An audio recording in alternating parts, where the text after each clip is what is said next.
जय हिंद सभी छात्रों को। और आज एक नया टॉपिक के साथ। आज का नया टॉपिक जो है हमारा वो है महाद्वीपीय विस्थापन का सिद्धांत। कुछ छात्र पढ़ चुके होंगे, कुछ छात्र कंफ्यूजन में होंगे, बहुत सारे प्रश्न तो नहीं आते लेकिन आते हैं। फिलहाल ये कॉन्सेप्ट है महाद्वीपों को समझने का कि कैसे इनका निर्माण हुआ, कैसे महाद्वीपों का निर्माण हुआ, कैसे महासागरों का निर्माण हुआ, कैसे फिर 7 महाद्वीप बने। पहले क्या सातों एक साथ थे? अगर एक साथ थे तो उनका क्या नाम था? स्थल के इलाके को किस नाम से जाना गया और जल के इलाके को किस नाम से जाना गया? हिमालय की उत्पत्ति का सिद्धांत कहीं इसी थ्योरी से तो संबंधित नहीं है। ये सारी बातों के साथ हमारी क्लास आज की आपके सामने। पहली बात, पहले मानते हैं हम आज के कार्बोनिफोरस युग से बहुत वर्ष पहले, यानी आज के करोड़ों वर्ष पूर्व, पृथ्वी का जो आज ये 7 महाद्वीपों का आप खंड देख रहे हैं, Asia, Europe, Africa, Antarctica, Australia, ये सारे स्थलखंड एक साथ सटे हुए थे। और जब ये सारे स्थलखंड आज जो ये 7 दिख रहे हैं, कभी ये सभी एक साथ थे, सातों एक साथ थे। तो जब सातों एक साथ थे तो जो जलीय हिस्सा था, जल वाला हिस्सा, उसको पैंथालासा कहा गया और इसे महासागर की उपमा दी गई। और जो स्थल वाला हिस्सा था उसे पैंजिया कहा गया, यानी जो स्थल वाला हिस्सा था उसे पैंजिया कहा गया और जो जल वाला हिस्सा था उसे पैंथालासा कहा गया। ठीक, पहले यही बात ध्यान समझिएगा। अब यहाँ पे 2 प्रश्न तैयार होते हैं, प्रश्नों को भी साथ में देखिएगा। ऊपर लिखा है पैंजिया। अच्छा, प्रश्न क्या है आपके सामने? प्रश्न है कि सुपर कॉन्टिनेंट किसे कहा जाता है?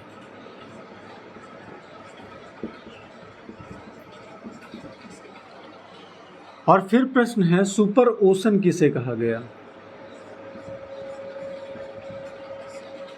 तो एक बात का ध्यान रखिएगा, जब ये सातों आज जो 7 हैं, जब ये एक साथ थे, तो जब यह स्थलखंड पैंजिया था तो इसी पैंजिया को क्या कहा जाता था? सुपर कॉन्टिनेंट कहा गया। पैंजिया क्या कहलाया? Super continent.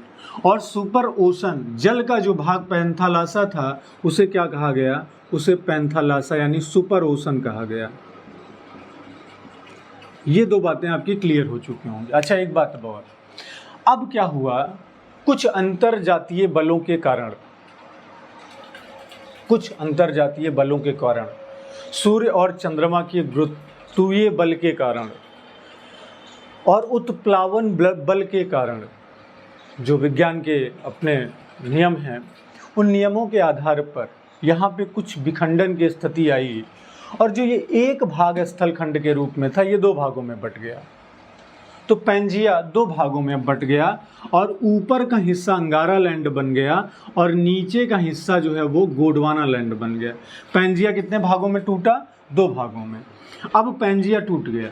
पैंजिया 2 भागों में टूटता है और पैंजिया जब 2 भागों में टूटा तो यहाँ पे ऊपर का हिस्सा उसका क्या दिख रहा है? अंगारा लैंड, और नीचे का हिस्सा क्या दिख रहा है? गोंडवाना लैंड। ये बन गया। और इन दोनों के बीच में अब केवल एक महासागर है जिसका नाम है टेथिस सागर। इन दोनों के बीच में अब यहाँ पे ध्यान देंगे, अंगारा लैंड वाला जो इलाका है,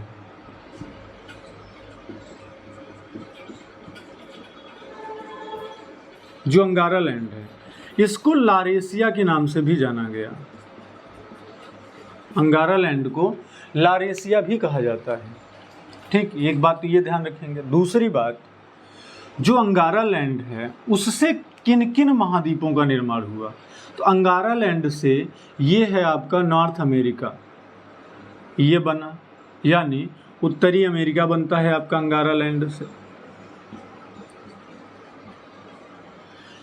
उत्तरी अमेरिका में आप जाएंगे, कनेडियन शील्ड पड़ती है कनाडा की, वो पूरी शील्ड का निर्माण अंगारा लैंड से है। उसके बाद हम आ गए यूरोप में, और यूरोप में जब हम आए तो हम देख रहे हैं कि यूरोप में नॉर्वे, स्वीडन, फिनलैंड, डेनमार्क, अभी हमने पिछली क्लास में एक पढ़ा था स्कैंडिनेवियन देश, उन सभी का निर्माण किससे हुआ? अंगारा लैंड से। तो यूरोप के लगभग सभी भाग का निर्माण अंगारा लैंड से। यूरोप महाद्वीप बना, अंगारा लैंड से। ठीक, इसके अलावा जो एशिया महाद्वीप है वो भी किसका हिस्सा है? अंगारा लैंड का।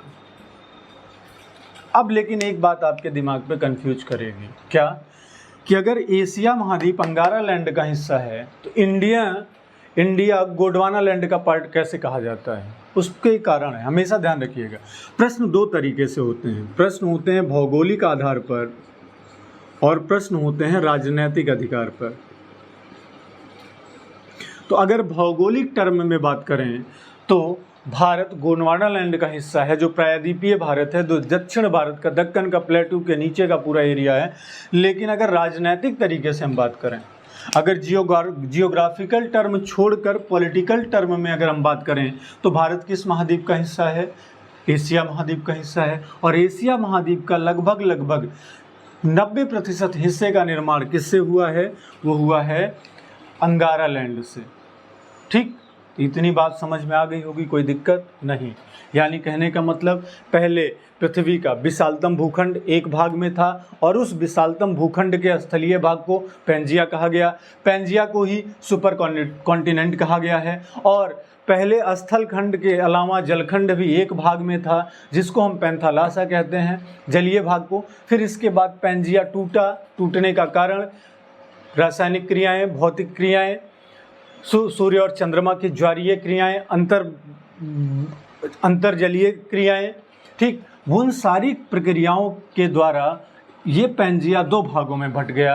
और ये पैंजिया जब दो भागों में बटा तो अंगारा लैंड और गोंडवाना लैंड हुआ और ये पैंथालासा पूरा फैल गया हर तरफ पृथ्वी। अब यहाँ पे ध्यान देंगे, हमारा भागने का कहने का मतलब क्या था। अब यहाँ तो हम आगे अंगारा लैंड से आपने ये बना लिया। अच्छा, गोंडवाना लैंड से आपने किसका निर्माण किया? तो गोंडवाना लैंड से आप ध्यान देंगे, ये है दक्षिण अमेरिका और ये किससे बना है? गोंडवाना लैंड से। तो दक्षिणी अमेरिका का पूरा हिस्सा गोंडवाना लैंड का पार्ट है। इसके अलावा अफ्रीका महाद्वीप भी किससे बना है? गोंडवाना लैंड से। अफ्रीका ये रहा आपका, ये भी गोंडवाना लैंड से। इसके अलावा ऑस्ट्रेलिया, ये भी गोंडवाना लैंड का हिस्सा है। दक्षिणी अमेरिका, अफ्रीका और ऑस्ट्रेलिया महाद्वीप। और इसके अलावा हमको दिख रहा है अंटार्कटिका, इसके अलावा अंटार्कटिका। तो इन सब का निर्माण किससे हुआ है? इन सभी का निर्माण हुआ है गोंडवाना लैंड से और इनका निर्माण हुआ है भैया अंगारा लैंड से। और सुपर कॉन्टिनेंट पैंजिया और सुपर ओशन के नाम से जाना गया पैंथालासा को। तो इस प्रकार से इन 7 महाद्वीपों का निर्माण हुआ। अब सबसे पहली बात, इन महाद्वीपों के निर्माण के पीछे का क्या सिद्धांत है, उस पर भी प्रश्न आते हैं। चलिए देख लेते हैं। सबसे पहली बात, एक भूगोलवेत्ता थे जिनका नाम है वेगनर महोदय।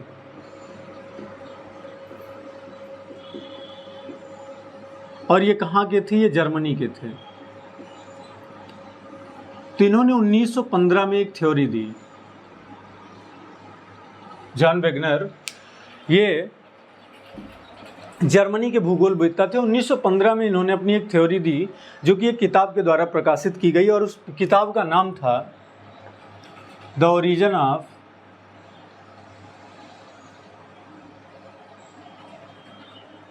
Continents and oceans. ये इनकी पुस्तक का नाम है, वेगनर महोदय की। ये भी पूछा जाता है, ये इनकी बुक थी the origin of continents and oceans.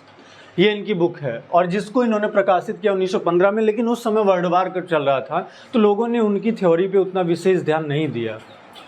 लेकिन 1920 में फिर से उन्होंने दोबारा से इसको प्रकाशित किया। तो जब 1920 में फिर से प्रकाशित किया गया तब लोगों ने उनकी थ्योरी पे ध्यान दिया। तो उन्होंने जो कहा था उस थ्योरी में क्या कहा था और उस थ्योरी को क्या कहा जाता है। तो जॉन वेगनर महोदय ने दरअसल जो थ्योरी दी उसी थ्योरी को कहा जाता है महाद्वीपीय विस्थापन का सिद्धांत, या इसी को इंग्लिश में हम बोलते हैं continental drift theory. Continental drift theory, जिसे हिंदी में हम कहते हैं महाद्वीपीय विस्थापन सिद्धांत, यानी किस प्रकार से महाद्वीपों का निर्माण हुआ। सबसे पहले पृथ्वी लिक्विड फॉर्म में थी। सारे ग्रह, पृथ्वी भी एक ग्रह है, और ये ग्रहों का निर्माण कहाँ से होता है? सूर्य से। यानी सूर्य गर्म था तो यानी पृथ्वी भी गर्म रही होगी। हाँ बिल्कुल, पृथ्वी का जब निर्माण हुआ आज के करोड़ों वर्ष पूर्व, तो पृथ्वी अपनी प्रारंभिक अवस्था में तरल अवस्था में थी, पहली बात। दूसरी बात, काफ़ी गर्म थी। धीरे धीरे वो ठंडी होती है। जब ठंडी होती है तो पृथ्वी पर एक पपड़ी जम जाती है। पपड़ी सेम, आप एक एग्जाम्पल ले सकते हैं, आप चाय पीते हैं, जब आपके सामने जस्ट चाय बना के रखी जाती है उस समय चाय का रंग क्या होता है, लेकिन कुछ टाइम बाद आप देखते हैं उस चाय के ऊपर एक लेयर बन जाती है। वो लेयर क्यों बनती है? वो लेयर इसलिए बनती है क्योंकि चाय के अंदर का इंटरनल पोर्शन जो है वो काफ़ी हीट है, लेकिन चाय का जो बाहरी वायुमंडल है वो काफ़ी ठंडा है, और इन दोनों की क्रियाओं का परिणाम होता है कि उस चाय के ऊपर वो पपड़ी बन जाती है। ठीक वही उदाहरण यहाँ भी फॉलो होता है।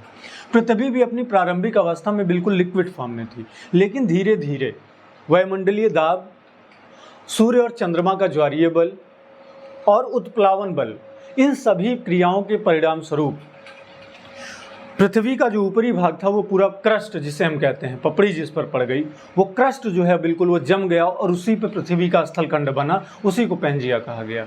तो पहली बात, महाद्वीपीय विस्थापन सिद्धांत में पैंजिया का निर्माण का कारण, तो एक बहुत लंबा लेख ना खींचते हुए, बहुत बड़ी वीडियो और बहुत बड़ा लेक्चर ना बनाते हुए, हम सिर्फ बात उतनी ही करते हैं जो हमारे समझ में आए और जो हमारे कंपटीशन से रिलेटेड है। क्या हमें पढ़ना है और क्या हमसे पूछा जा सकता है। पूछा जा सकता है, पृथ्वी के विशालतम भूखंड को पहले एक नाम से जाना जाता था, नाम क्या था? पैंजिया।